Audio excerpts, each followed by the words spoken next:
Namaskar. Today we'll be talking about something which is very close to the understanding of reality. My talk is titled A Fabric of Flux. A fabric of flux sounds so strange. How can fabric, which has a certain degree of substantial tangibility, also have flux? How can something be steady and yet changing? And maybe that is where nature is showing us or does show us certain very counterintuitive ideas which come forth in the intersection of what we can see as Indian knowledge systems and contemporary science. Today's discussion will be on the intersection of Trika Shaiva Darshan and quantum logic, particularly with respect to metaphysical resonances that exist between the two very different and yet in many ways resonant schools of thought. So the first question that comes to mind is, what is reality? Reality, as we know it in physicalism or in physics, relates to different regimes of nature. We have the reality of stars, of galaxies, of nebulae. We have the reality when we throw a stone skimming across the waters and find different kinds of ripples that form there. As a child, I was very fascinated by the idea of the iridescence of oil slicks on the road. It looks like the rainbows have descended onto the ground. And yet, it is such a strange and yet simple way in which the rules or the laws of nature come forth to give us something so beautiful. And in today's age, especially after the recent Nobel Prize for Physics went to artificial intelligence, and when information and virtual reality has become such a big part of our lives, a natural question is whether that too is part of reality. So the question comes back to what is reality? And in this, at least when we talk about physics, before we move on to the Bhartiya Gyan Parampara and the aspects of how that comes forth within Trika Shaiva Darshan, in physics, there was a certain period in which we had the sway of what is called as classical physics. And in that, we had many different aspects which related to mechanics, which related to fluid dynamics. As I've shown on the slide out here, there are some very fascinating experiments that have been seen in the past with immiscible liquids, for instance, that do not mix. I've also shown this panel in the middle, which is on the Lissajous patterns, which looks at perpendicular classical harmonic motion, and how beautiful figures can be drawn in the sand with respect to how the motion is undertaken in perpendicular directions. And lastly, I've also shown you what is known as a Faraday's cage, which relates to how a person can be shielded from a very high electric discharge when ensconced within a cage, so to say, which is called the Faraday's cage. And all of this, in some form or the other, relate to the classical laws of physics, which preceded the 20th century, and I'll be coming to that shortly. At the turn of the 20th century, we had a dramatic revolution of sorts. We had a revolution because people started looking at physics of bodies that were traveling at very high speeds and physics at the minutest of levels as well. And that gave rise to two different domains of physics, which related to relativity and to quantum mechanics. And I will, in my talk, be discussing more about the quantum mechanical side of how reality behaves or how reality is in the level of the minuscule. So before we go there, I would like to show to you this quotation, which is annotated and yet debated whether it was actually Albert Michelson who said this or not in 1894. And the quotation, I would like to highlight the very last line, so to say, which is an eminent physicist remarked that the future truths of physical science are to be looked for in the sixth place of decimals, which basically meant that physicists and the world of physics thought that physics was more or less done and dusted. The laws and rules of physics which had to be found were pretty much in place, and it was just about how precise and in what way we were to look at the ways in which we did the experiments, we did the calculations, and we applied the methods. And oh boy, how wrong they were. Because within 10 years, we had what is known as Annus Mirabilis, which is in Latin, it means the year of the miracles. And Albert Einstein in 1905 gave us 4 different papers, which I've shown in this particular slide, And these are the original copies of those papers or the screenshots thereof. And these related to the photoelectric effect, special relativity, mass energy equivalence, and Brownian motion. Now, you would ask, what was the revolution that we had when it came to quantum physics, which was not there within classical physics as such? So when we talk about that, we will have to look at some of these aspects of determinism. What does determinism mean? Determinism is basically this idea that if you were to have a system, a physical system, with a set of variables such as mass, speed, distance, for instance, and there are some overarching rules, which are the laws of physics or the laws of nature, then we can basically determine, or we can know what the behavior of the system will be at any general given point in time. Of course, that is a very idealistic picture, but that is the idea of determinism.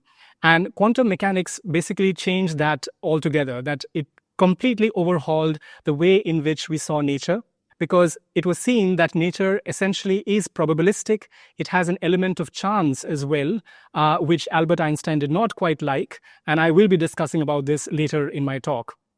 But before we go there, if we were to kind of move a little back and from the Occidental side to the Oriental side and try to see what the Bhartiya Gyan Parampara had to say about this, which is to understand what the nature of reality is, which is a question that has fascinated us from times immemorial. We have always tried to look at nature in terms of different frameworks, in terms of different constructs and concepts. So within the Bhartiya Gyan Parampara, there are some very essentially fundamental ways in which this had been done. For instance, when we talk about Nyaya Vaisheshik, we look at a categories-based approach, which talks about different categories of ontology and epistemology. When we talk about Sankhya, we have this dualism, which comes forth in terms of the empirical and the spiritual dualism of Purusha and Prakriti. When it comes to Mimamsa, we have the aspects of orthopraxy, or different elements of rituals, which are looked at as ways to understand nature, to relate with the aspects of reality as such. And finally, we also have different degrees of non-dualism, which I'll be talking about in this talk a little in depth, within Vedanta.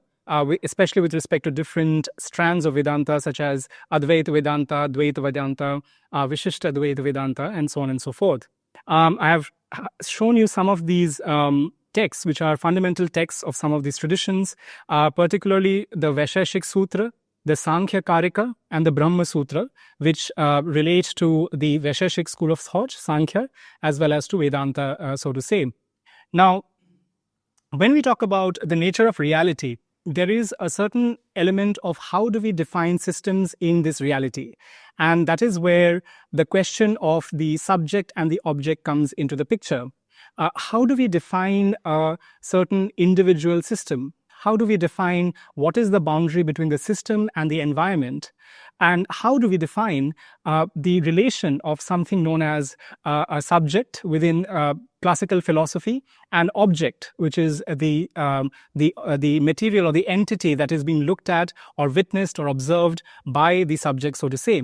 And whether this subject-object binary, this dichotomy that is present and has been seen in Western schools of thought, is actually something sacrosanct, is something we should actually be taking forward as we go ahead in terms of understanding the nature of reality, so to say. So when we talk about the subject-object binary, we basically are referring to the philosophical distinctions between the subject, which is an entity that possesses agency and consciousness, and the object that is basically perceived or acted upon. And when we have this framework, the subject is seen as the doer, and the object is the observed or acted upon entity. Now, if we are looking at it from the Western point of view, there has been an evolution of thought from this being an absolutely important element, or a very, very fundamental element, so to say. However, within the Indian knowledge systems, or Bhartiya Gyan Parampara, this idea has been taken in some schools of thought, but it has had a more integrated lens through which it has been seen. For instance, in Advaita Vedanta, the ultimate reality, or Brahman, actually transcends this binary. So the idea behind liberation, so to say, is to look beyond the ideas of constructs, of identities, of this binary of subject and object, and realize something which is beyond all of this. And that is what is annotated too as Brahman within the Advaita Vedanta school of thought. So this perspective has emphasized the idea of unity, of interconnectedness from the very beginning. And within this idea of non-duality, so to say, that everything is part of one whole, there are different strands of Indian philosophy, and one of them happens to be Trika Shaivism, which I'll be shortly discussing within the talk. So when we talk about the subject-object binary, and if we have to look at the elements which are inadequate, might I say, in addressing the entirety of what we are trying to address, we have to look at what was missing within the Western schools of thought as well. So if we look at Western philosophy, post-structuralist thinkers such as Michael Foucault, Jacques Derrida, and Judith Butler have questioned the binary's claim to this idea of universality. So people often say that Western schools of thought are only about this binary, but there has been a negotiation, a kind of discussion about the validity of it. However, the inclination has been towards keeping the binary as is. So they argue, the post-structuralist thinkers argue that the binary reinforces certain kinds of power dynamics and marginalizes certain perspectives because there is an inherent othering that is taking place whenever we're defining the subject and object binary. And this limits our understanding of reality as well. And so this discussion has been entangled with the ideas of socio-political thought and different aspects of philosophy within day-to-day life. In fact, Foucault has a fascinating definition of the individual, and I'd like to quote here his very words. "It is my hypothesis that the individual is not a pre-given entity which is seized on by the exercise of power. The individual with his identity and characteristics is a product of a relation of power exercised over bodies, multiplicities, movements, desires, forces." Foucault, in a similar way, has talked about power relations as being fundamental to the subject-object binary. And he has argued that the power relations determine how the subject and the object are positioned, both with respect to each other and in a more broader sense, so to say. Derrida actually has given us what is called as deconstruction. And this idea is something which looks at the inherent instability of language and meaning.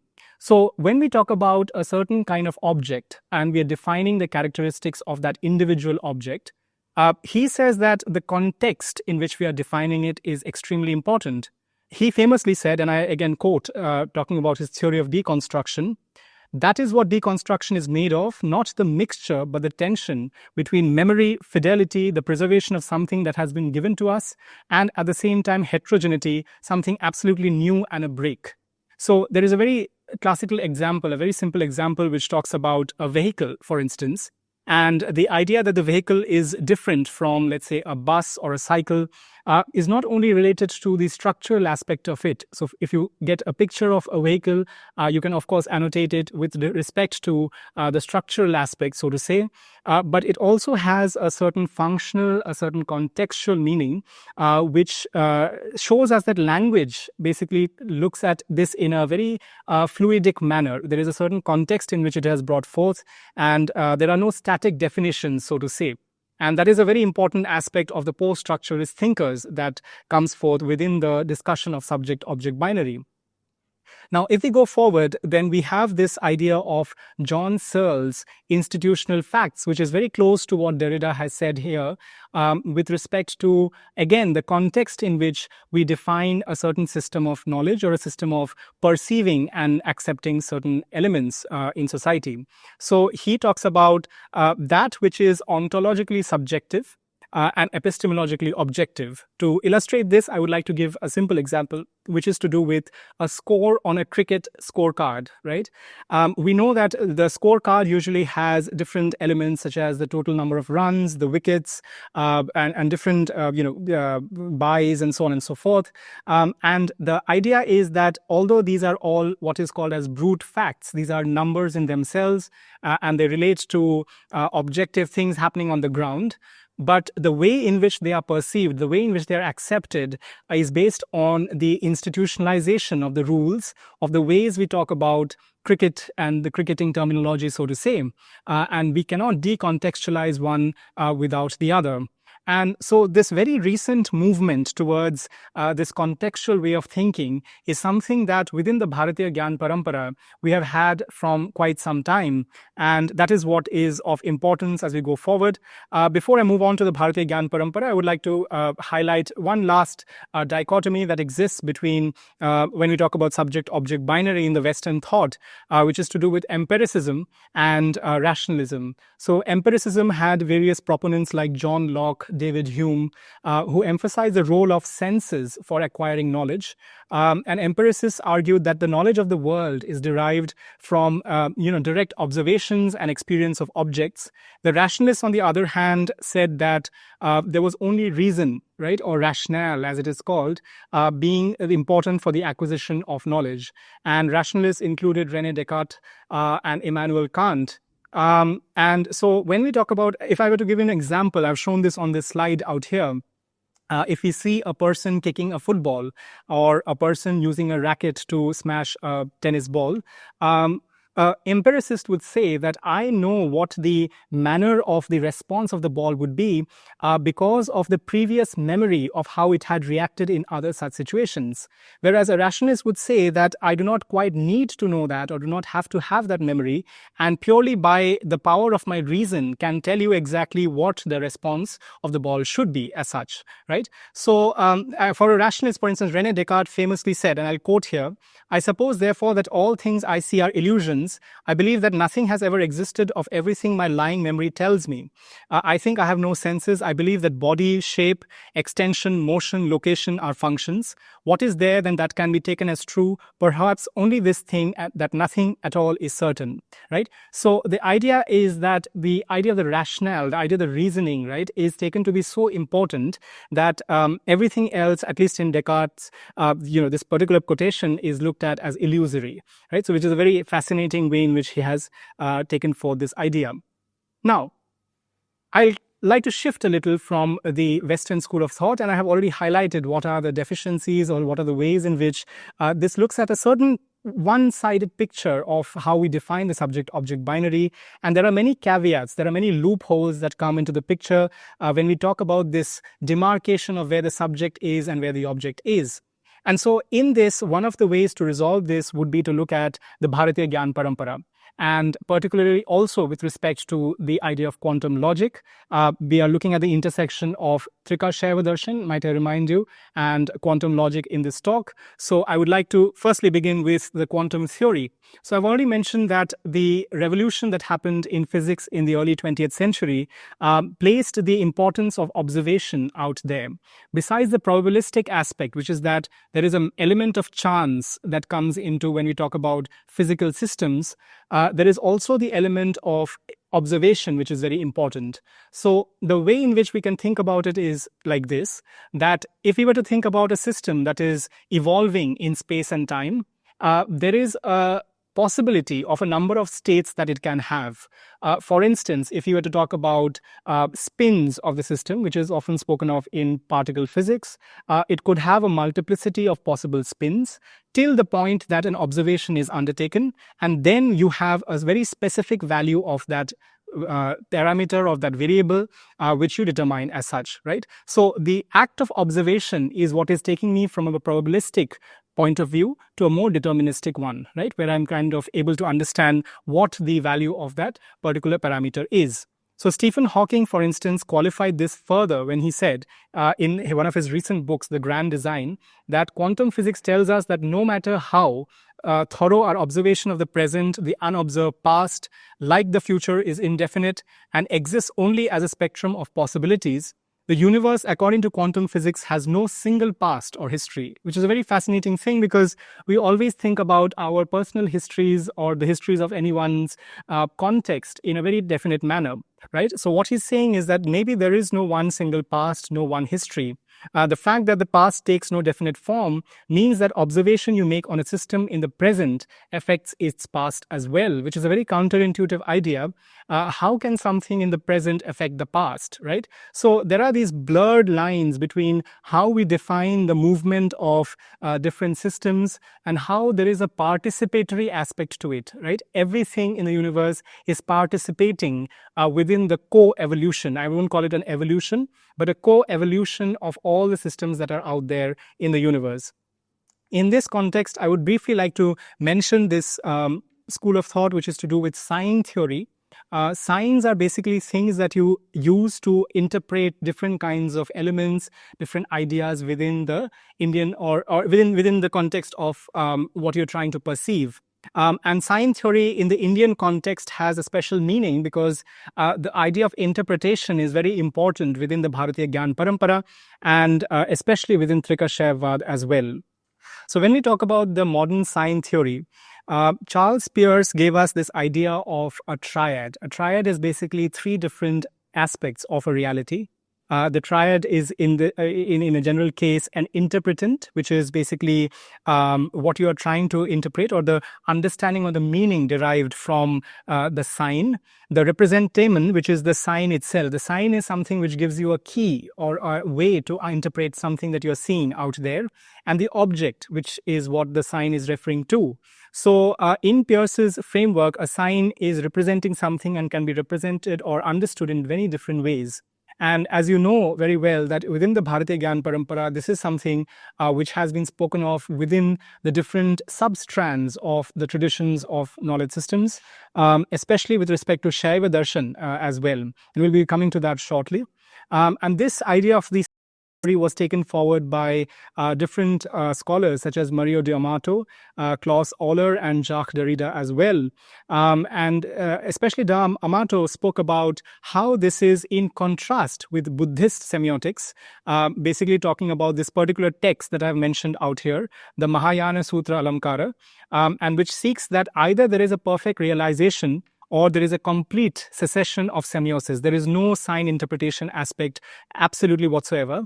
And that is what is aligned with the Buddhist soteriology, so to say. Now, let us come to a little more towards the dharmic aspect in the Trika Shaiva Darshan point of view. So when we talk about the Indic traditions, we have often spoken about the subject-object binary through an experiential method of understanding. So the subject-object binary is defined in the way it is because of certain empirical delineations, of certain worldly characterization of things that we see around us.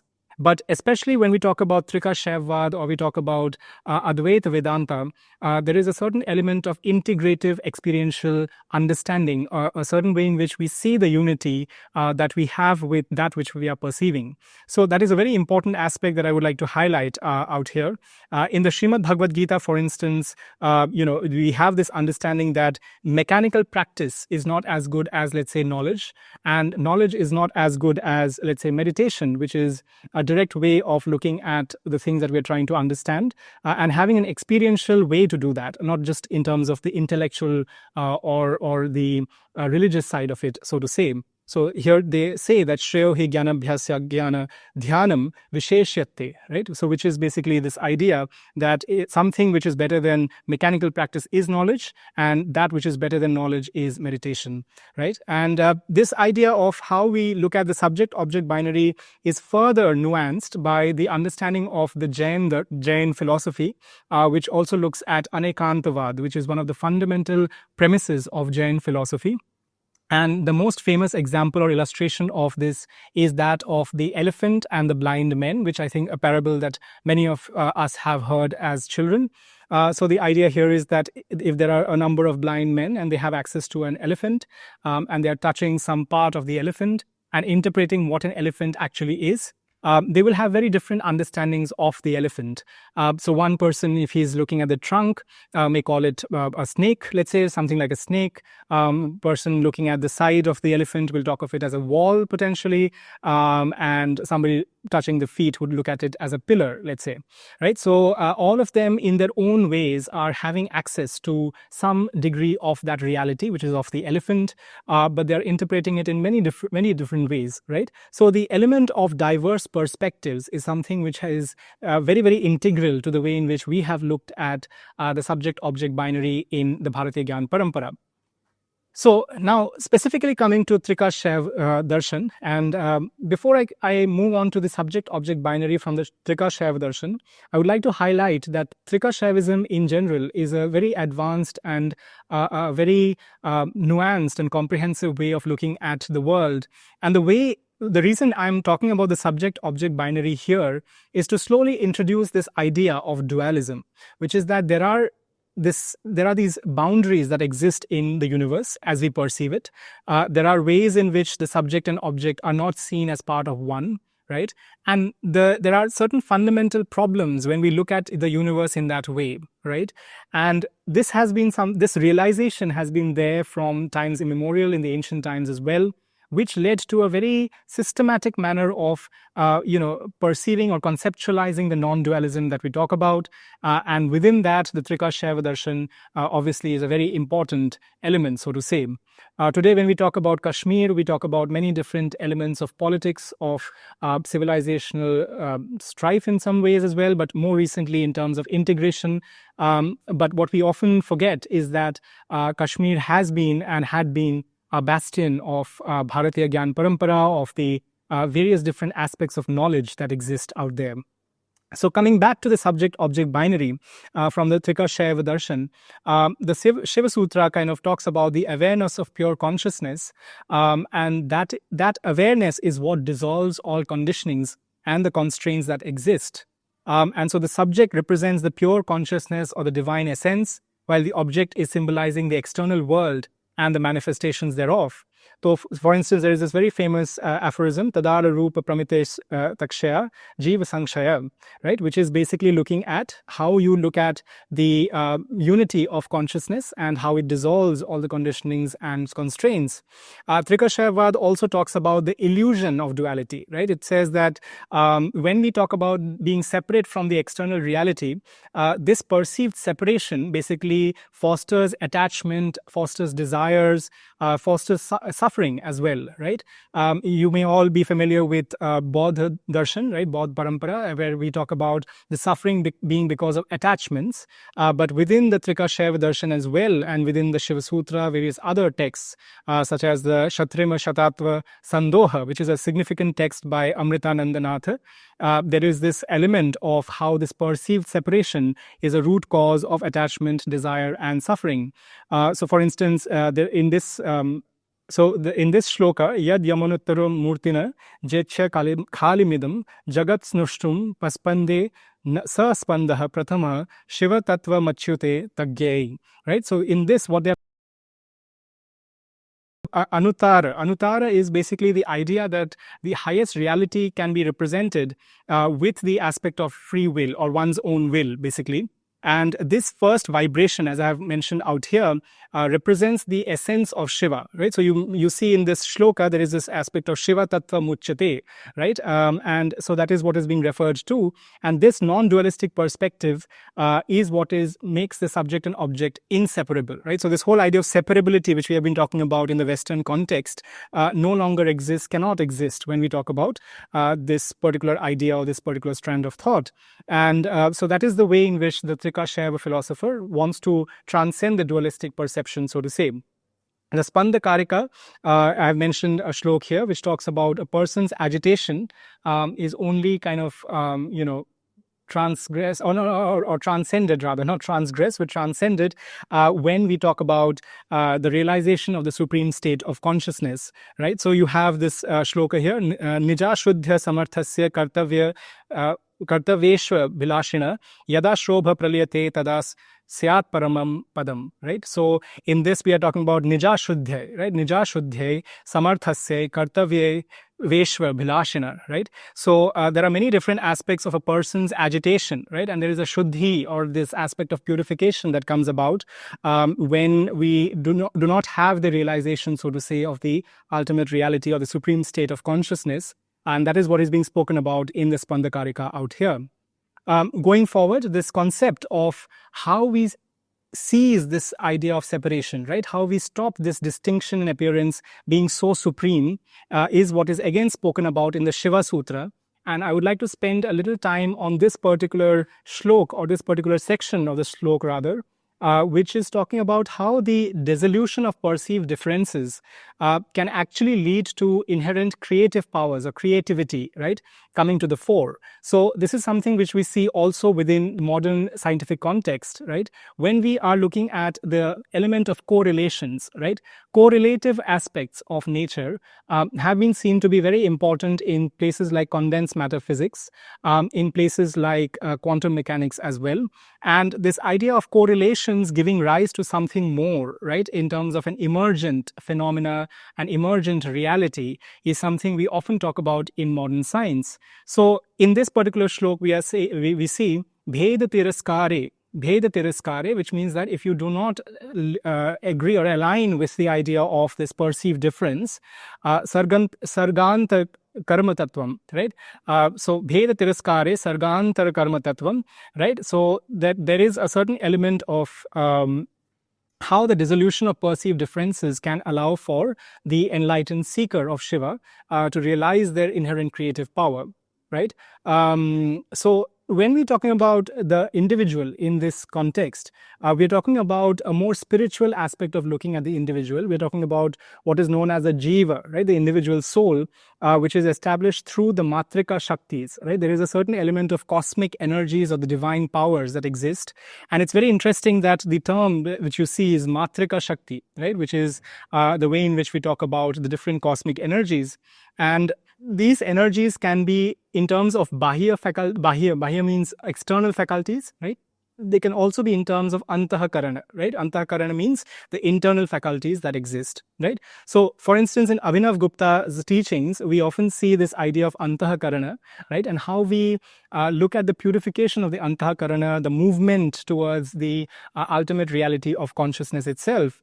And this is elaborated in the Tantra Loka, for instance, which says that the Trika, right? The Trika is basically the para, apara, and para apara, which is basically different ways in which we look at consciousness. I wouldn't go into too much detail on that because that itself is a whole different dimension of elaborating on this.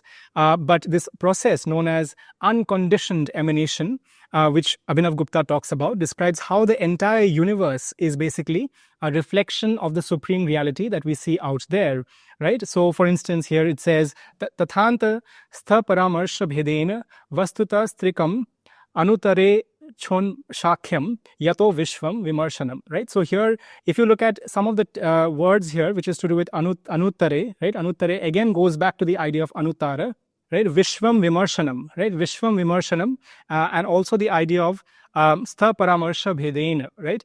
Tathanta stha paramarsha bhedena, and then there is anuttare, right? And then also Vishwam Vimarshanam, right? So basically this idea of Vimarsha, right? Vimarsha, this idea of how the Vishwam is coming about, right? In terms of an unconditioned emanation, right? That is what is the primary element that is being spoken of in the Tantra Lok by Abhinav Gupta. So then we come to the Shiva Sutra, which is talking about how the yogi attains mastery over the various aspects of Maya or ignorance, right? And that is being referred to as a comprehensive victory, so to say, right? So that is very, very important to understand the orientation of Trika Shaivism and how it is talking about the subject-object binary from the element of the personalization, or you can call it as the integration of different elements of the reality that we see around us. So if we go forward in Abhinav Gupta's work itself, in the Paramartha Sara, he talks about this emanation in a very curious way. He talks about it in terms of a crystal, right? A crystal when it is reflecting different colors, right? The Lord assumes various forms as gods, as humans, animals, and trees, right? So for instance, you see here this word sphatikaha, right? In the shloka that I've mentioned here, sphatikaha, which talks about the crystal aspect, and nana vidh varnanam, right? Nana vidh varnanam means the various colors, the various tints that we see out there. Rupam dhate yatha malaha, right? So we are talking about how the emanation is coming out in different colors, in different forms when we talk about the reality that we see around us, right? And then when we talk about another aspect of this, which is to do with awareness, right? And I initially spoke about how awareness is very important within the Bhartiya Gyan Parampara, but we will be coming to that in a more kind of definite manner going forward. But in the Swatantriya Sutra Vritti, which is a very important text of the Trika Shaiva Darshan, the power of the self itself manifests as self-awareness, right? So many a times people ask, what is it that is the definitive quality of consciousness? Is it being able to kind of get information from a certain element or a certain observed object, right? Not quite, right? Because what we are trying to kind of look at is an element of reflexivity, which is that you are self-aware about your own reality, so to say, right? And within the Swatantriya Sutra Vritti, this is what is being highlighted as also emanating from the Lord himself, right? Or herself. I wouldn't want to give a certain aspect of a humanized form to that. It is more than that. It is more generalized than that as such. And finally, when we're talking about the very important text, which I've mentioned just very specific shloka from, which is the Ishwarapratnavijnakarika. Kashmir Shaiva Darshan, if you look at Trika Shaivism, this particular text, right, is one which is looked at as a seminal text, so to say.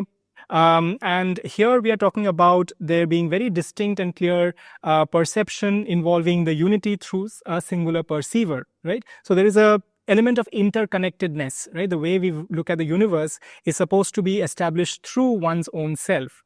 But mind you, this self that we have mentioned out, I have mentioned out here, is not with a small s, it is with a capital S, right? Which means that it is not talking about the human self, it is not talking about the individual soul, it is talking about the greater self, right? Which is in the Trika Shaiva Darshan annotated to Shiva as such, right? So Vivikthabha, right? In this shloka, for instance, Vivikthabha bhava eka pramatri, right? And then there is also the word sambandha, right? Which is the interconnected, the relationship that exists between the different elements that we see out here. And later in the text, in 4.17, we also see that the ultimate reality, right? Although it is visible in the world that we see around us, it also maintains its distinctiveness, so to say, right? Now, you would ask that, isn't that dualism? Isn't that basically saying that God or Shiva is different from the world that is created, right? Isn't there an element of separation then, right? Are we not self-defeating this entire, exercise, this project of looking at non-duality? Not quite, because the way in which it is being spoken about is that in terms of the glory of Shiva, right? I mean, in terms of the way in which there is an element of paradoxical thinking or things that are not intuitive, right? Still being very much accommodated within the paradigm of Shiva, within the Trika Shaiva Darshan, so to say. And that paradoxical nature, that magic, that glorious aspect of Shiva is being spoken of in terms of a direct personal experience, right? That is what is being spoken about in the Ishwarapratnavijnakarika, right? So lok samana evam parigyato narantum yatha, right? So you see this element of how the direct perception or the experience is very, very important. So when we're talking about this, and so basically we're talking about the non-dual awareness, right? And there's a very interesting way in which Abhinav Gupta also talks about this, is to do with this opposites, right? This idea of opposites. So if we have two opposites and we were to look at both sides of the opposites, how do we approach the ultimate reality, right? Because those two opposites, or any binary, so to say, are placed within the same reality as such, right? So what we are proposing and what is the negation of it, right? Both should be a part of the same reality, which is Shiva in the case of the Trika Shaiva Darshan, so to say, right? So that is a very important element that, comes out in different discussions of the Trika Shaiva, so to say, right? And so this is what I have shown in this particular slide. There are the viruddha bhava, right? Viruddha bhava sansparshe, right? This is the word that I would like you to look at, right? So viruddha bhava means that which is contradictory, that which is opposite to each other, let's say, right? And in the canvas of diverse phenomenon, the essence of Shiva is often seen in the interplay of the opposites, right? So that is a very, very interesting aspect, which is also brought out in the Ishwarapratnavijnakarika. So now, when we have spoken about the subject-object binary, a natural question is that the subject and the object, right? Is it just about a system and its environment, or is it about the agent of observation and the object that is being observed, right? And usually in world history, especially in Bhartiya Gyan Parampara, we have gone towards the latter. It is not just a materialistic separation of entities, but rather the very element of observation has an agency associated with it and something that is being that agency is operating on, right? So that is where the emergence of dualism comes in, and we must understand how the different aspects of this comes into the picture when we talk about the elements of Trika Shaiva, right? Because we first need to know what are the problems with dualism before we go to non-dualism in a greater manner, so to say, right? So dualism is this perspective that reality consists of two distinct concepts, right? One is the empirical, the worldly, the tangible, right? I mentioned in the beginning of this talk, and the other is the conceptual or the spiritual, right? So in Western thought, Descartes, right? There's a famous line which says, "I think, therefore I am," right? Cogito ergo sum, right? So this is looking at how the importance of subjective consciousness or the first person perspective is given a lot of importance, right? Our thoughts, our intelligence, our emotions, our scholastic tendencies, they define this subjectivity, which is beyond the tangible realm of objectivity, so to say.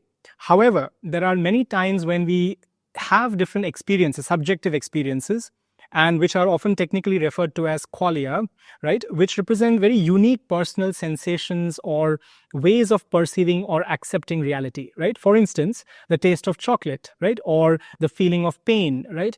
In principle, if you were to talk about it in terms of neurological aspects or in terms of the medical aspects, scientific aspects, they should have a certain common understanding, of course, but the experience itself has at times, you will not have the same sensation or the acceptability or the acceptance of pain in the same way for different individuals, right? So this whole idea of how qualia or the subjective experience is distinct has been spoken about when we talk about this divide of objectivity and subjectivity, so to say. So nowadays we see that there are different neural correlates. These are these neurological explanations we try to give for these experiences, but still we are missing out on the qualitative nature of and the differences of experience that are present when we're talking about such aspects of subjectivity and objectivity, right? And this is what people talk about when they say the hard problem of consciousness, right? So there's a very well-known philosopher, David Chalmers, right, who has spoken about the hard problem of consciousness, and I'll briefly give you the exact statement, the definition of it, and it has this difficulty of explaining how and why this subjective experience comes about, right, and how what are the from a certain set of physical processes, we are getting very different kinds of experiences, and we're trying to perceive nature in distinct ways. Right. So, for instance, I'll give you an example here with an apple. Right. I have shown you this picture of an apple out here. So the apple can be characterized in many different ways, right? It can be characterized in terms of, let's say, microscopically trying to look at the different constituents of an apple, right? The different fibers or the cellular constructions of the apple, right? So that's one way of doing it, right? Then you have the color. So I can say that it is in a spectrum of the visible light, essentially, right? So it has some wavelength associated with it, and it has some other characteristics, so to say. And then I can also say that it has some shape, right? So there are different apples variations, and they have different shapes, right? However, if I were to truly ask, what is the color red, right, in terms of your perception, right? What does it mean for you to be eating or seeing an apple, right? It is seen that this whole idea of what is red, right, while it can be spoken of in terms of physical parameters, it can be spoken of scientific variables, right? But the experience of redness is something that is often beyond and besides just seeing the color in a certain object, right? It is something which is not explicable in purely parameterized sense all the way, all the time, right? And I'll come to an example, which is a very famous example, which is called the Mary's room problem, which was given in the early 20th century for this, right? So I'll come to that. Now, the problem of the hard consciousness problem the hard problem of consciousness rather is that no matter how detailed a mechanistic or functional explanation is, it cannot account for the subjective experience, right? That is the statement, which is the hard problem of consciousness, right? And so there is a question that if you look at all the relevant functional and behavioral facts, right, why does the execution of these functions give rise to the subjective experience, the conscious experience, right? And to strengthen this argument, the supporters of the hard problem of consciousness have looked at it in a number of different ways. So, for instance, they give this very interesting example, and they call it the philosophical zombies, right? I've given a picture of what looks like zombies from a movie, maybe, let's say, which has apocalyptic scenarios, I believe, of some kind. Anyway, the philosophical zombies. So these are hypothetical beings, right, which are identical to us in every way except that they lack consciousness, right? So they have everything from bodily form to intellectual aspects to various other aspects, right? But they lack consciousness, right? So if we have such philosophical zombies, right, can we talk about it as a tool to understand consciousness itself? Can we look at the difference that we have with a philosophical zombie and try to understand consciousness, right? So that's one method in which it has been done. The concept of inverted qualia, which is basically the possibility that the one person's experience of color is different from the other person's experience of color, right? So I'm not talking about elements of color blindness here. I'm not talking about the element of the eye or the way in which the senses are working. I'm talking about it in more of a subjective sense, right? The color redness, the redness of red, for instance, right? If it has a different perception for different people, that is what is regarded as in the inverted qualia problem. So in 1974, philosopher Thomas Nagel gave this very famous paper, What is it like to be a bat? Right? If you were a bat, a chamkadar, right? What will it be? How will it be something that you can understand while being a human? What are the different elements of objectivity and subjectivity thereof, right? And so Nagel, I have given this in the last line in this slide, Nagel contended that we cannot truly comprehend the claim that a subjective experience could be identical to an objective physical state, right? So we cannot fully understand what it means to reduce a subjective experience to just a functional or a physical state as such. It is just fundamentally not possible, right? Because there are inherent ways in which they are not equivalent, right? They are not the same per se, right? So that is the idea behind the philosophical zombies and inverted qualia being tools to understand this very element that Thomas Nagel tried to put forth, right? So now you will ask, what are the different solutions that the West has given for this, right? So one is, of course, type A materialism, which says that the hard problem doesn't even exist, right? Koi problem hi nahi hai, right? There is no problem as such. It is just a made-up problem, right? That's the type A materialism, or it tries to simplify it, over-trivialize it as an easy problem, right? That is one, right? Then you have the eliminative materialism, which talks about consciousness as an illusion, right? So there are people like Daniel Dennett, right? There is Patricia Churchland.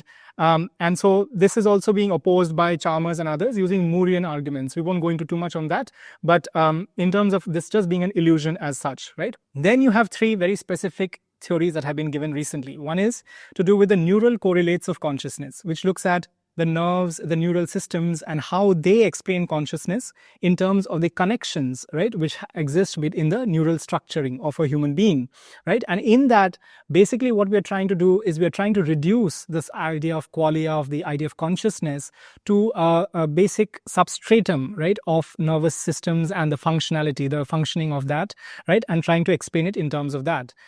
Well, there are many loopholes in that have been still not been resolved. So that is one of the glaring loopholes that I can definitely highlight out here. There is another theory which works on similar lines, but it looks more towards information theory, so to say, which is to do with integrated information theory, where the idea is that consciousness is looked at as something which integrates all the information about something, right? About, let's say, if I am looking at an object, the different kinds of information that I get when I'm perceiving that object, the different degrees of freedom that I'm trying to look at or trying to perceive, that when it's integrated in a very specific manner, right, there is something called as integrated information, and that is what is being spoken about in terms of consciousness. Finally, they also have the global workspace theory, which talks about the global workspace of the brain. And then there is also functionalism that talks about the potential for artificial intelligence, right? That's a big buzzword. that if that can become conscious, right? We all often have this, apocalyptic scenario where the robots start behaving by themselves, right? They start commanding things, they start doing things by themselves, right? And they have this element of consciousness while they're doing that as well. Although it's conveniently sometimes sidelined, and they're looked at as cold, hard beings who will not be very kind to the humans as such, right? So the idea of functionalism says that what if cognition and consciousness is computational, right? If there is an artificial intelligence possibility that it can also get consciousness at some point, right? So these are the different ways in which the West has tried to solve the hard problem of consciousness. But as you can see, all of these solutions in some form or the other are either disregarding the central problem at hand, right, or they are trivializing that in terms of elements that they understand, right, but they're not quite treating the problem as it must be from a very fundamental aspect of things, right? So now, what is the Indian perspective on that, right? That is the question that comes to mind. Do we have something which is, let's say, better in some ways or form, and does it connect to the modern scientific paradigm, so to say? And because the talk is on Trika Shaiva Darshan and quantum logic, the answer is that yes, it does, right? So before we go there, I mean, in various elements of the Upanishadic thought, right, and the Yoga Sutra, we have this idea that consciousness is indivisible, right? It is indivisible, it is foundational, it is fundamental to nature itself, right?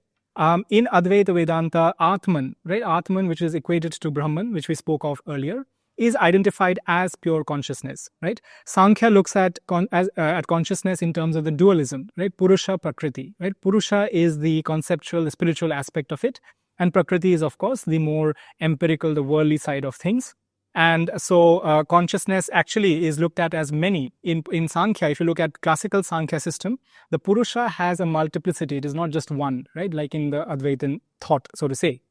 So if you talk about the hard problem, and you go to a seer or a sage or a philosopher of Indian knowledge systems, they would call it a false dichotomy, right? They would say that, well, it is not a product of the brain, number one, right? It has a deeper unified reality that must be looked at in that manner, right?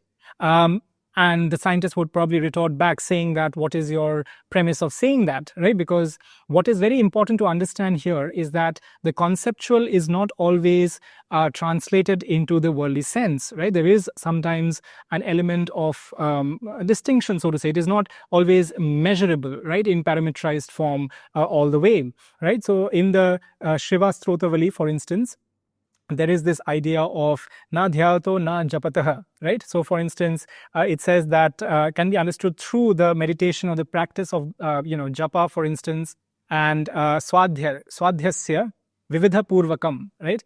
Evameva Shiva Bhasatam Numo Bhakti Shalinam, right? So here you're talking about the Shiva as something that you can realize from Swadhyay, of course, from the Dhyato or the Japata aspect of it as well, from the meditation, right, that looks at introspection, right, and trying to connect with one's own self.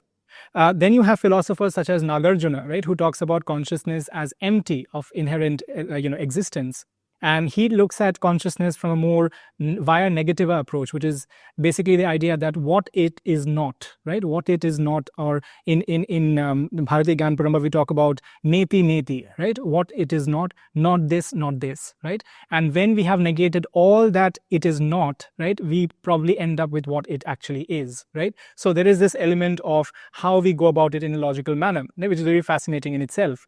And then finally, when you talk about Kashmir Shaivavad, I mean, I've already spoken about the Shiva Strotavali earlier. But this idea is that there is obviously no byproduct of brain activity or information processing at all, right?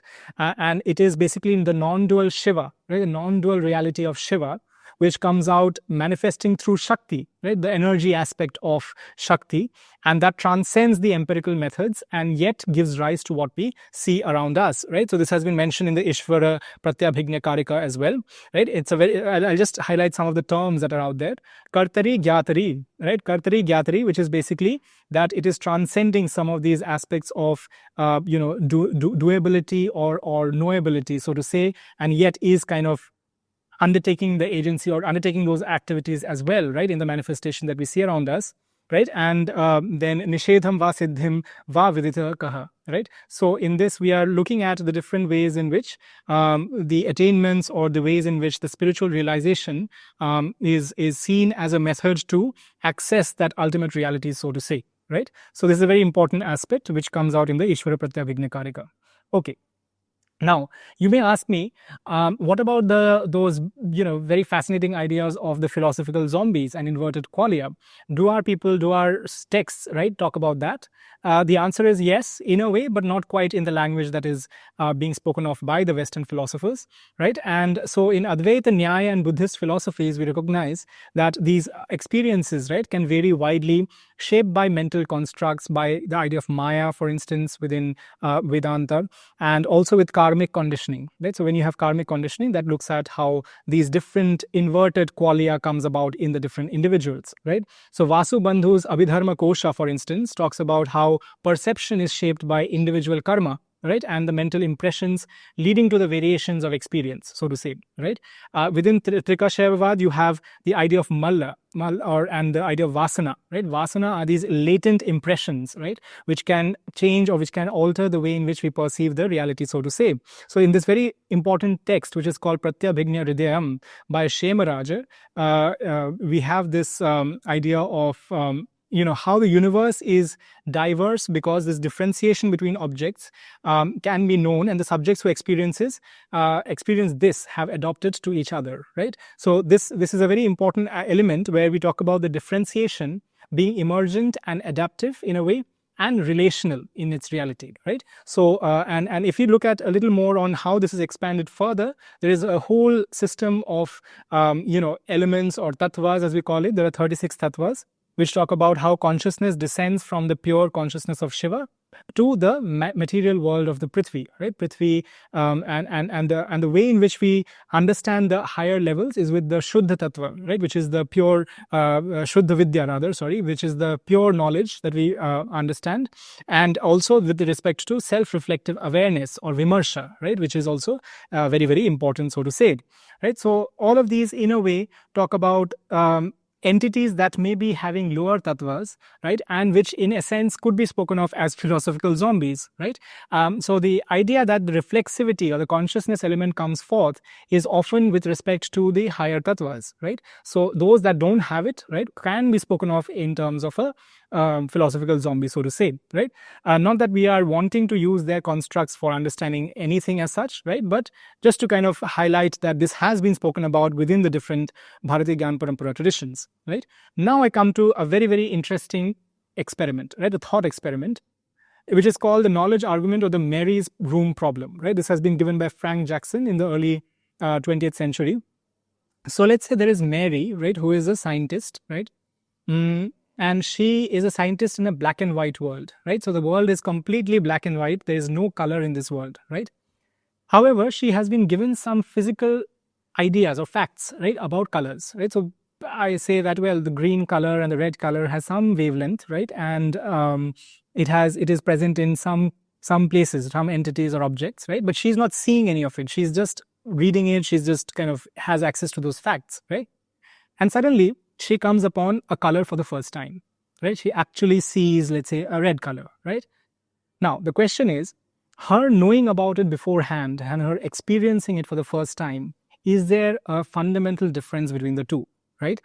Could she have actually had that experience just by knowing about it? And if not, then what is the transition from knowledge, right, and awareness in the intellectual sense to the more experiential aspect of it? Right? And this is very, very relevant with respect to Kashmiri Shaivavad and any Indian knowledge system, because the idea of the interwoven expressions of consciousness is only understood and mainly understood, not only, but mainly understood in terms of the experiential agency of the individual, right? When you look at, so in this case, for instance, Kashmiri Shaivavad would say that when Mary sees red for the first time, she is actually going to have what is known as a spanda, right, which is a pulsation of consciousness.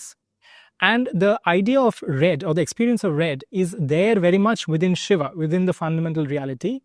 But it is found basically when she has the first experience of it, right? So it is not something which is out of the universal consciousness already, right? It is just that she gets that vibration, that pulsation of consciousness, right? Which brings that from the universal consciousness into her own kind of decentralized or localized rather consciousness, so to say, right? So that is a very beautiful thought experiment that talks about the idea of qualia, the idea of consciousness, right? And Kashmiri Shaivad kind of has a way in which even Advaita Vedanta, for instance, talks about it in a slightly different way. And we'll come to how they are different from each other, because people often ask, why are we talking about Kashmiri Shaivad as something distinct if we are basically talking about the non-dualism which Advaita Vedanta already talks about, right? So the point is that there are some fundamental differences in which the ontology of it is understood between the two schools of thought. And that is something I've highlighted within my work, as well as I'll be talking about here in the talk. So before that, what is Spanda, right? Spanda is seen as this creative force, right? This pulsation of consciousness that gives rise to what we see around us in the universe, right? So it manifests as different phenomena that we experience. It goes beyond the objectivity, so to say, and looks at subjective nuances as well. So Vasugupta, he talks about this conscious essence of the universe, right? And how this merges with the eternal self that we see around us, right? So here, for instance, he says, Yasya jagati spandati chetana murtihi sa devtanam vibhurachati spandaha, right? So the spandaha is spandaha is spoken of in terms of the jagat, right? The devtanam, right? And also tam gyatva, right? So that which is to be kind of looked at or being made aware of, right? Spandito manaha vidyamana, right? Brahmatma bhavam pravillapya sarvada, right? So for instance, how the whole entirety of the self, right, attuning its presence to merge into the eternal self, the self with the capital S, right? Then you have this text called the Netra Tantra Udyata, right, which is a commentary on the Netra Tantra by Shemaraj, and that talks about the pranava. Pranava is basically the Om, right? We talk about Om within the Sanatana Dharma traditions. And so in this, it's very fascinating that Shemaraj talks about pranava as the Spandarupa, right? Pranava is the creative force. Pranava is the pulsation of consciousness that we were talking about, right? And it is through this, what he says is unstruck throb of active ideation that we kind of understand the idea of doing, knowing, the multiplicity that we see around us as well, right? So the idea of Spanda has a very interesting parallel with the idea of quantum fluctuations. The idea, although, is very different because it also has a tangible aspect in the latter case and a more conceptual or a spiritual aspect in the former. But the way in which fluctuations, give rise to different aspects of the physical reality that we see around us is something that has been spoken about by various scholars of physics. In fact, in the very early parts of the universe, when there was this aspect of cosmic inflation, there was a period when the universe was very rapidly kind of increasing in its expansion, so to say. The fluctuations, the quantum fluctuations, which I'll be coming to in terms of what is the quantum aspect of reality a little further in the talk. But the idea of fluctuations being so very primary is something we look at in physics as well. So it is interesting because the intersection that we were talking about has a further kind of intersection or a further resonance, so to say, out here. So in this slide, I have shown you a certain quantum fluctuation. This is a cosmic fluctuation of sorts in the universe. It's an animation that shows us how the different parts of the universe are kind of moving in this flux sort of a way, right? And this is actually to do with the various fields that are present in the universe, so to say, right? So we will just keep to that for the moment. Now, when we talk about non-dualism in Sanatana Dharma, it is obviously something which is very, very fundamental in the Vedic traditions. So in the Rig Veda, for instance, you have the Ekam Sat Vipra Bahuda Vadanti, right, which is basically the idea that there is one reality and there are many different ways to look at it. And so when we talk about the Samhitas and Brahman, they have the Karmakand kind of portion of the Vedic literature is what they relate to. And when we talk about the Vedic traditions, there are many sukta, right, which is, for instance, the Nasadya Sukta and the Purusha Sukta, right? They talk about how there is a reality beyond the ones that we see, both in terms of transcending existence and non-existence at the same time. When we talk about the Nasadya Sukta, for instance. And in the Purusha Sukta, you obviously have the unity of the universal self, which has been sacrificed to give us the multiplicity that we see around us. the idea of the Ritam, right? Ritam is the cosmic order that we talk about in the Vedic traditions, and Aditi, the infinite. Commentaries by people like Savana and on the Rig Veda have also shown us a certain Advaitic aspect to it, which again reinforces the element of non-dualism, so to say, in the Vedic traditions. Now, Rudra, and this is very important because we're talking about the Shaiva Darshan. Rudra has been shown off as a non-dual entity, right? In the Shukla Yajurveda, for instance, and there is a Taittiriya Samhita as well of the Krishna Yajurveda, which looks at the different kinds of mantras and that highlight or emphasize non-dualism. The Brahman of all the 4 Vedas continue this theme with the Taittiriya Brahman, for instance, of the Krishna Yajurveda, and the Samvidhana Brahman, right, and the Tattva Brahman of the Samveda, also illustrating this point of view. This non-dual nature of reality has been seen also in the Gyan, which is the the Gyan-related segment of the Vedic tradition, so to say, the Gyanakanda kind of section, particularly in the Aranyak and the Upanishads, right? So you have the Aitaranyak and the Kaushitaka Aranyak, and the Brihadaranya as well, right, that delve into this aspect. I have given a specific shlok which is to do with the Kat Upanishad, right, and you see here that Bhuvanam Pravishto Rupam Rupam Pratirupo Bhabuva, right, Ekasthata Sarva Bhunantaratma Rupam Rupam Pratirupa Bahishcha. And here the beginning is Agnirtheko, right, which basically we are talking about the way in which the same non-dual fire, Agni is fire, right? Agnirthako, right, is basically looking at the non-dual fire, which when it enters the world, right, Bhuvanam Pravishto, right, that gives rise to the different things that we see around us, right? It burns, it gives rise to the non-dual Atman, for instance, and that is how existence comes about, right? So it's a very interesting way in which the Katha Upanishad talks about the non-dualism, right? In the Chandogya Upanishad, this is again kind of highlighted. In this, I would not like to go into the nitty-gritties of the shlok per se, but if you look at the the tasmad sajayatah, right, this idea of how we look at the entirety of the world as it manifests, right, and on this subject, some maintain that before the world was manifested, as I've mentioned here, there was only non-existence, right? So there is a very interesting, tantalizing connection with the non-existence related, or you can say the negativist approach towards understanding this reality, and out of that non-existence, existence emerged, right? So in Trika Shaiva, obviously you will say that existence and non-existence both emerged from the premise of Shiv as such, right? So in the Brihadaranya Upanishad, for instance, we again have Brahmava Idgam Asita, right? And in the end, you will see Aham Brahmasmiti, right? So we all know about the Aham Brahmasmi, which is a Mahavakya of Sanatana Dharma, right? So here we talk about how the self in the beginning, right, knew itself as only the Brahman, right? And Tasmatatsa Sarvam Bhavatah, right, which is basically that everything else emerged thereafter, right? So therefore it became all, right? That's the literal meaning of that. And so when we talk about the Brahma Sutra, which was written by Maharishi Badrayan, and he outlined different aspects that Sri Adi Shankaracharya also spoke about when he talked about Advaita Vedanta, and of course in that it's very much an integral part of the formulation, so to say. Now, when we talk about the non-Vedic or the agamic traditions, right, there are many aspects of agamas, the tantras, the samhitas, right, that have looked at these monistic principles, these principles of non-duality in a fundamental way.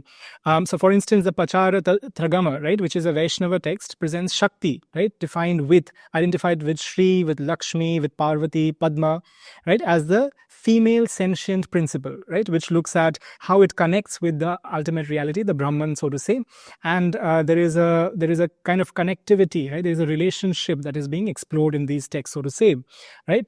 And then you have the Shaka Tatantras, right, which is basically when you have like Malina Vijaya, right, that look at this non-dual spiritual practice, how we make the practice or the orthopraxy or even the introspective elements more aligned with the non-dual aspect of it, right? And then there are various other texts also like Swachhanda and Bhairava, which also talk about the monistic idea, so to say, right? So when we talk about Shaivad, right? So you have the Shaiva Siddhanta, which is more prevalent in South India, for instance, and that looks at Shiva as the highest god. So you have, for instance, many figures like Tirumular, right, who has in his Tirumandiram integrates Siddhanta with Vedanta, right? So he talks about Shiva as Satchidananda, right, and as Nirguna, and Shiva as Advaita. So you see the connection between the two very clearly as such. And so in the Shikhanta school of Vishishtadvaita Shaivism, which is a contemporary of Ramanujacharya's Advaita Vedanta, it also looks at the non-dualistic view of reality, so to say. And it's very interesting because it looks at both the sentient and the non-sentient principles, in a manner of speaking. And so the duality of cause and effect, the transcendence of sentience and non-sentience, is something that has been spoken of by the Shikhanta school of Vishishtadvaita Shaivism, right?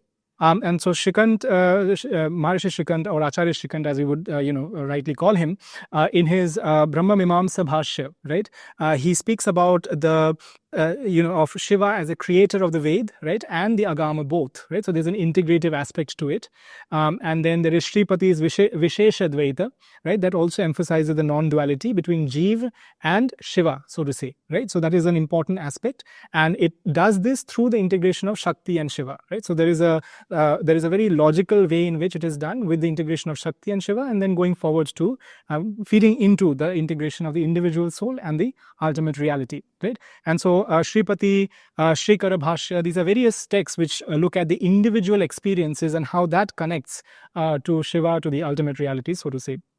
In the Kashmir Shaiva school of thought, you have, of course, Pandakarika. We've spoken about that.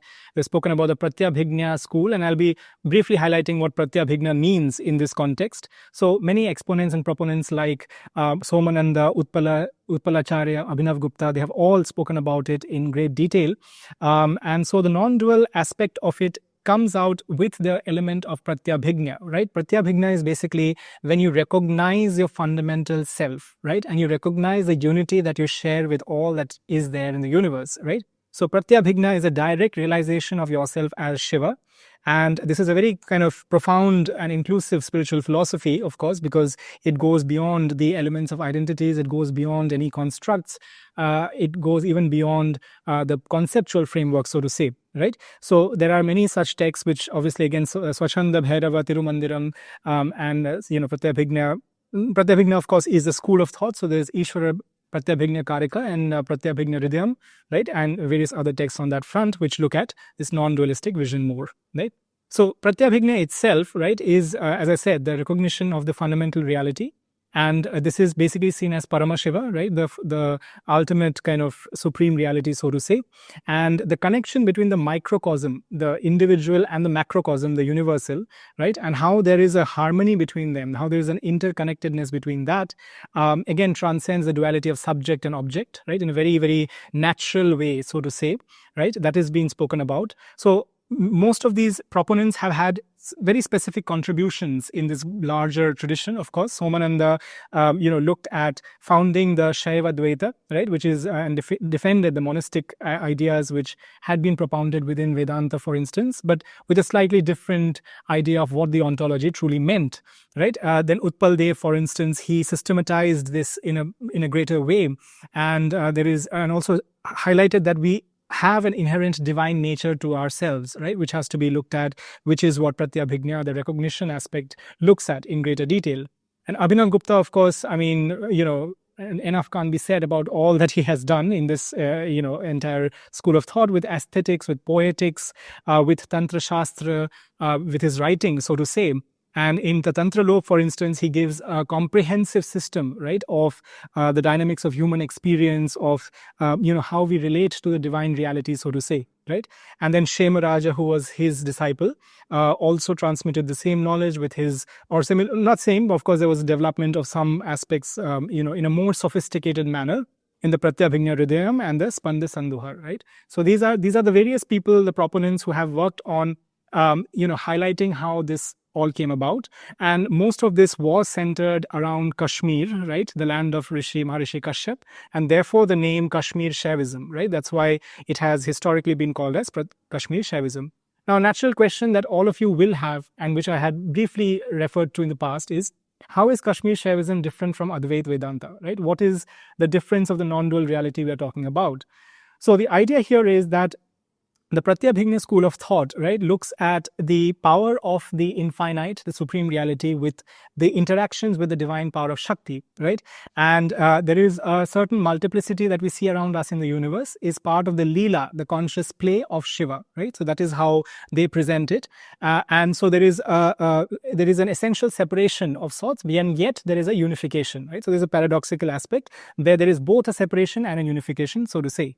In contrast, Advaita Vedanta talks about the world that we see around us usually as an illusory projection, right? It's something which is projected from a fundamental reality of Brahman, and therefore is not quite, annotated a certain reality to it, or a certain truth to it beyond a point. Right, so the visible world is looked at as mithya, right? So there is this very famous, term which is called as Jagam Mithya, right, which is Sri Adi Shankaracharya's usage, and he talks about there only being one non-dual reality and everything else being just an illusion, right? But, however, having said that, he also qualifies it in many ways, but the way in which Kashmir Shaivism is fundamentally different is that it does not negate, it does not call it a mithya at all, right? It gives it a certain element of truth. It gives it a certain element of the veracity or the existence of that is acknowledged, right? It's not negated, so to say, right? So Sri Adi Shankaracharya, of course, talks about different kinds of reality, right? So he talks about Paramarthaka Satta, right? Then there is Vyavarika Sat, which is basically the empirical, and then there is the Pratibhashika Sat, which is the illusory reality we talked about, right? So in Trika Shaiva Darshan, you also have the Sat, but you also understand that these are all part of Shiva, right? They are not quite, in varying degrees of illusory aspects, so to say, which is, has been spoken about in Advaita Vedanta, right? So, and mind you, there is no such thing as the right or the wrong idea, right? These are all distinct traditions of knowledge which have evolved in their own ways. So I would like to highlight that from the very beginning, right? So pursuit of one is not necessarily an exclusion or the negation of another, right? So in the Pratyabhijna school of thought, the apparent diversity is not illusory, right? But it's a genuine expression of the infinite Shiva, right? And so the dynamic expression of the unity of Shiva consciousness is not in contradiction with the apparent duality of the universe, right? It is very much a part of that, and again that goes back to the paradoxical aspect of Shiva and the way things come about from there, right? So even in the Pratyabhijna school of thought, there are different kinds of Sat, as I have already mentioned.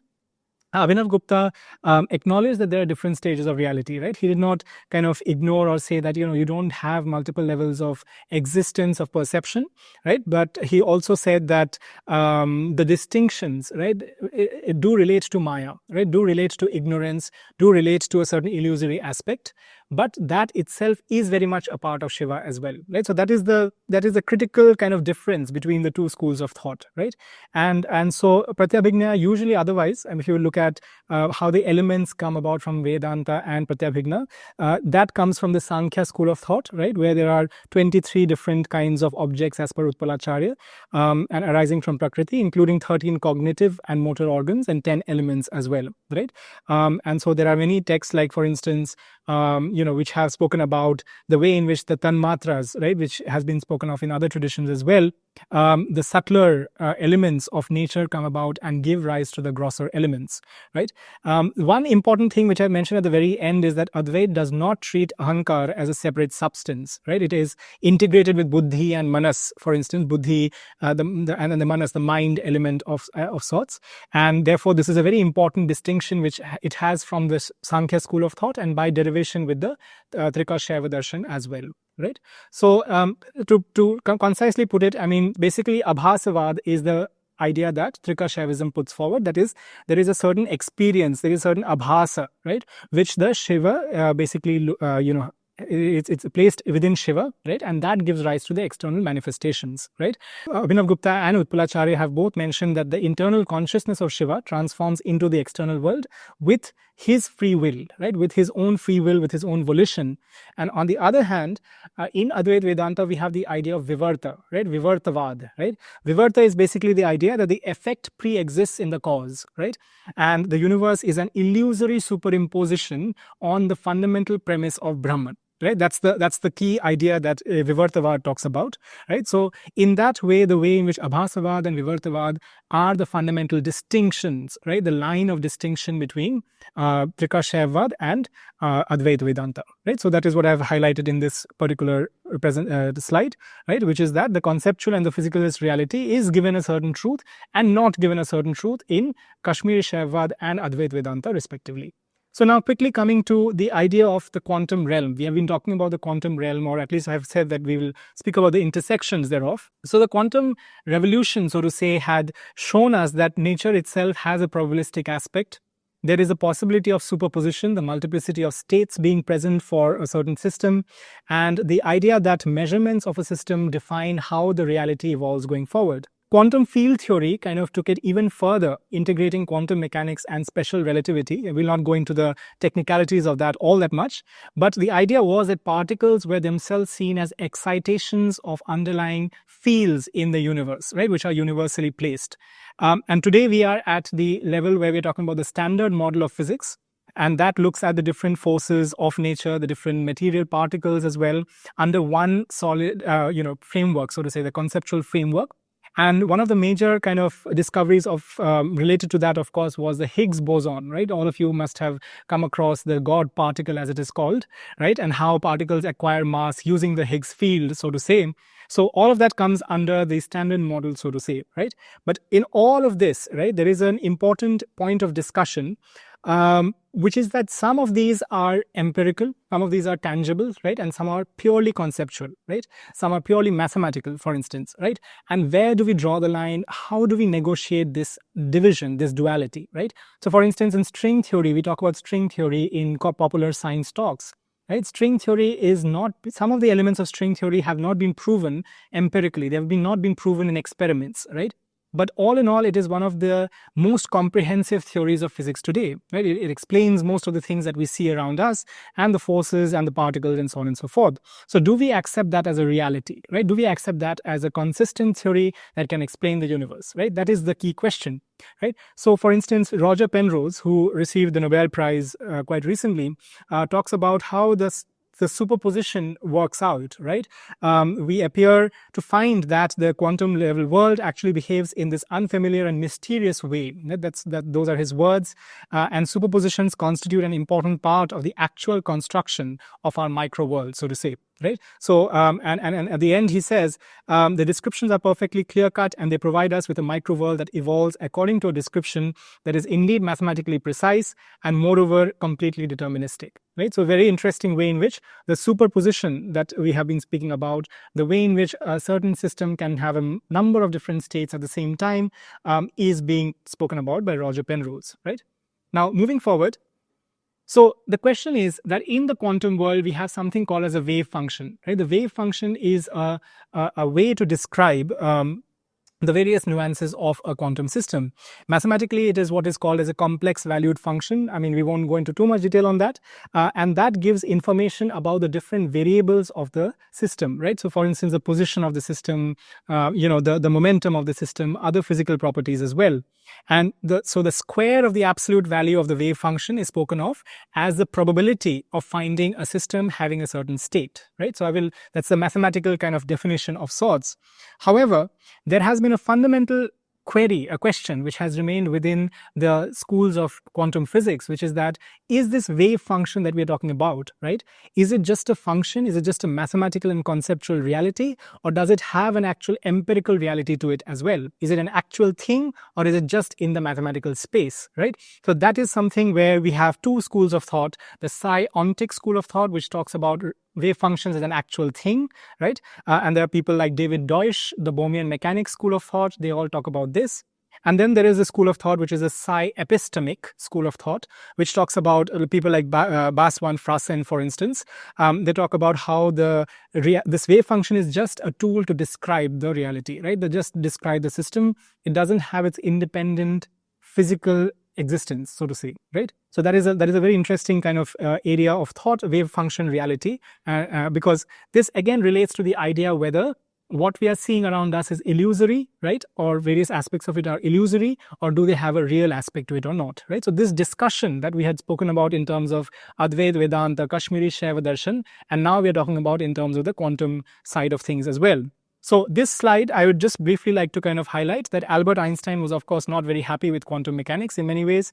He said that it seems that we must use sometimes the one theory and sometimes we must use the other, while at times we might use either of them, right? We are faced with a new kind of difficulty. We have different contradictory pictures of reality, right? So what he was talking about is that in the quantum realm, people have different kinds of, the systems have different kinds of behavior, right? The same system can behave like a wave for some experiments and like a particle for certain others, right? So this is what is called as a wave-particle duality, right?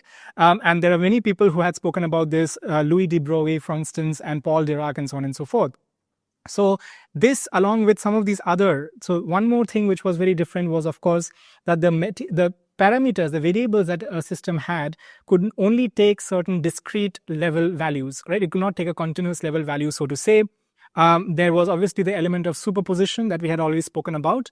And there was also this idea that whether there is a reality to what we are seeing, because if a certain system can exist in multiple states, what can we speak about the objective reality of it, right? Is there actually a reality or not, right?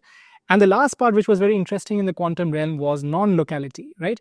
Things could remain connected to each other even if you were to spatially separate them apart and, let's say, take them to different galaxies, right? How was this possible, right? Because Einstein's relativity talks about the speed of light and that things which are very far apart cannot necessarily communicate instantaneously, but there was a certain instantaneous aspect to this. So non-locality became a very interesting part of this connectedness, right? It comes back to this idea which we were talking about in Shaivadarshan, so to say, right? So quantum logic, when we talks about superposition, talks about the observer's effect. It talks about the transcending the binary distinctions, right? They can be just not the yes or no or specific states, but a multiplicity of states are possible, right? Then there is also this aspect of non-commutativity. What does that mean? It means that if you were to go in a sequence of steps, right, and then you were to reshuffle the steps, right, would you get to the same result or not, right? Quantum mechanics says you won't, right? In Trika Shaiva Darshan, you would also say you won't, because the way in which Shiva and Shakti work together to create, to co-evolve this world, that the universe that we see, has a certain very distinctive aspect to it, right? It has a very distinctive trajectory, so to say, right? So therefore, this non-commutativity is also in a manner seen within the Trika Shaiva metaphysics, so to say, right? So there's a very interesting way in which the quantum logic and Trika Shaiva Darshan come together. So when we talk about quantum physics, and this is a very important part, we talk about entanglement. You all may have come across this term within many popular science lectures and talks. Entanglement is basically this idea that things are interconnected to each other, connected to each other in a way which defies spatial separation also, right? So this idea of entanglement came from a series of debates between these two gentlemen you see out here, Bohr and Einstein, right? So Bohr and Einstein had this fundamental debate on the question, is nature fundamentally deterministic, right, or probabilistic? Does it have an aspect of chance to it? Is it actually something you can determine completely if you were to given the rules and the parameters that are relevant to it, right? So Albert Einstein, along with two of his colleagues, had put forward this idea that, certain things seem to defy the classical way of thinking, right? They are still connected when you separate them, and they relate to this idea of entangled states, right, which he had postulated in 1935 in a thought experiment. And mind you, it was basically to negate this broader trajectory of quantum physics that he was not very happy with, which we have already discussed about, right? And so in this, there was a team in 1950 which first saw entangled particles, right? They saw particles which came out from a collision experiment, and they saw that they had certain kinds of correlations, connectedness, right, which existed in the properties of the particles, right? So Leonard Susskind, who's a very well-known kind of physicist at the moment, he has spoken about this, and he has said that these debates with Niels Bohr were a notorious love-hate relation, right, with the subject. And I think shared by a growing number of physicists is this attitude does not do justice to the Einsteinian view, right? Because Einstein also had many aspects which he was trying to put forward. He said that there may be some variables out there which we do not have access to. if we had access to those variables, we would have been able to explain everything in terms of classical physics, right? Because we don't have access to that, that's why we are seeing this whole business of chance, of probabilistic definitions of reality, right? So this whole dialogue was a very interesting part of how entanglement and quantum physics evolved. And that went forward only in 1964 did this British physicist finally come to this idea that no, physics at that quantum realm is fundamentally probabilistic, right? And Einstein's idea of hidden variable theories is not quite correct, right? So there was an experiment that was undertaken, and he had assumed this idea of realism, locality, and free will, right? Realism in the sense that whatever you're measuring has a reality to it. Locality in the sense that whatever you're measuring at some point does not have an instantaneous or an immediate effect on something which is very far away, so it's localized. And free will is that if I were to do an experiment, I have the free will to decide how I do that experiment, right? So these three aspects kind of brought together this idea of Bell's inequalities. So I wouldn't go into too much on that, but this was proven in experiments, and in 2022 the Nobel Prize was given in physics for proving this in an experiment, so to say, right? So this was a major accomplishment in a manner of speaking. So quantum entanglement, Einstein called it spooky action at a distance, right? Abner Shimoni, who was another physicist, he was more poetic in some ways. He called it passion at a distance, right? So there were many ways in which people talked about it. In the 1990s, it was spoken of in terms of entropy, right? This idea of disorderliness, right? And later on, as we went forward, it was spoken of in terms of how it can be used, right? So in terms of cryptography, for instance, in terms of dense coding, in terms of teleportation, there's this idea of quantum teleportation.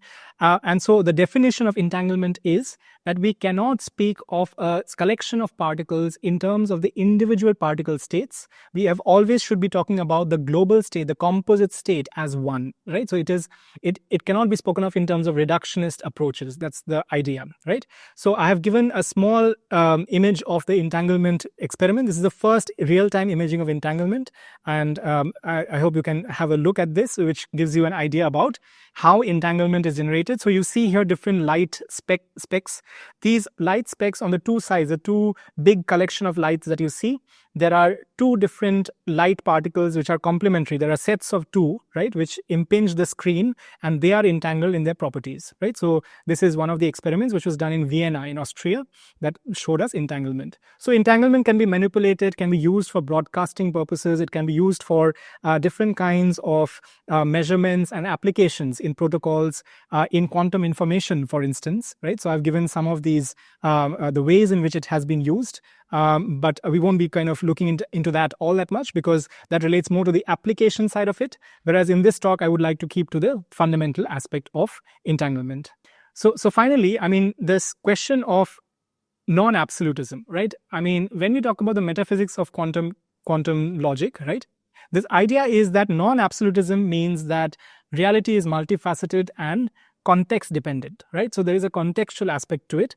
And in Trika Shaiva as well, we have this idea that the way in which the distinction of the self and the greater self comes about is by the active co-evolution of the Shiva and Shakti combine, right? So the concept of non-duality aligns with this perspective, so to say, right? And the Trika Shaiva non-dualism embodies a certain non-absolutist approach, right? So you may ask me why I'm saying this, because if you look at the top of the slide, I have said non-absolutism is itself not absolute, right? So this is what I think Gautam Buddha also had mentioned, which is something we often forget, that when we say non-absolutism, it is an absolute in itself. It becomes a topic that we are holding sacrosanct, right? So in Trika Shaiva, while it is talking about non-absolutism, right, but it is also qualifying it again with the whole magic, the glory, the mystery of Shiva, and saying that non-absolutism itself is not absolute, so to say. So the principle of entanglement, the principle of non-duality, of uncertainty, which we have spoken about in quantum physics, also talks about how there is a context dependence. A same system can be a wave or a particle depending on different experiments. A photoelectric effect experiment will give you the particle side of light, for instance, whereas an interferometric experiment will give you the wave-like nature of light, so to say, right? So, and so Niels Bohr actually said this in this quote. I'll briefly mention this here. And splitting this reality into an objective and a subjective side won't get us very far, right? So he says that, and that is exactly what we talked about in Trika Shaiva Darshan as well, and within the broader dharmic kind of perspective. Right? There are many epistemological resonances between the two. I would just quickly like to highlight. One is the direct perception, the importance of direct perception, the interconnectedness of observer and observed, right? The limitations of theoretical frameworks. You cannot have a framework which can completely define Shiva or the reality even in the quantum world at times, right? So there is a certain element of non-absolutism in that as well. And finally, the importance of contemplative inquiry, of looking at different counterintuitive possibilities also, right? Things which are not intuitive necessarily all the way, right? Finally, I would like to bring this discussion around with one note or need for caution, right?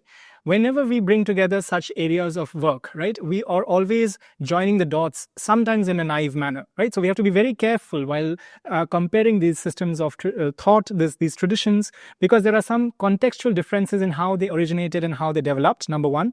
They have diverse interpretations and perspectives that are important to be understood, and within the context of how they came about. There is also the conceptual frameworks and terminologies are very different in both the traditions in a fundamental way, not to mention the spiritual and the empirical side, which one of the two kind of focus on. So quantum mechanics is more to do with the empirical side, but of course has conceptual interpretations, and the Trika Shaiva Darshan is focused more on the consciousness aspect of things, right? And finally, the methodologies for acquiring the knowledge is also at times in variance, right? I mean, there's obviously pratyaksha, or the direct observation is given importance, but it's not always sacrosanct, it's not the only method, and there are very different methodologies which have been put forth in both the traditions. Right? So all in all, I mean, this book that I have recently come out with, which is From Shiva to Schrodinger, which has been published by the Penguin Group, I'm basically talking about the need for cosmopolitanism, for the need for looking beyond binary thinking, and from a very, very ontological, a conceptual and a philosophical aspect, going by the intersection of Trika Shaiva Darshan and quantum logic. And in this talk, I hope to have brought forth some of these different dimensions of this discussion, and the hope remains that we look at the fabric of flux, so to say, as a way not only to understand and appreciate reality at its most fundamental, but also use it in society and our day-to-day lives. Thank you. Namaskar.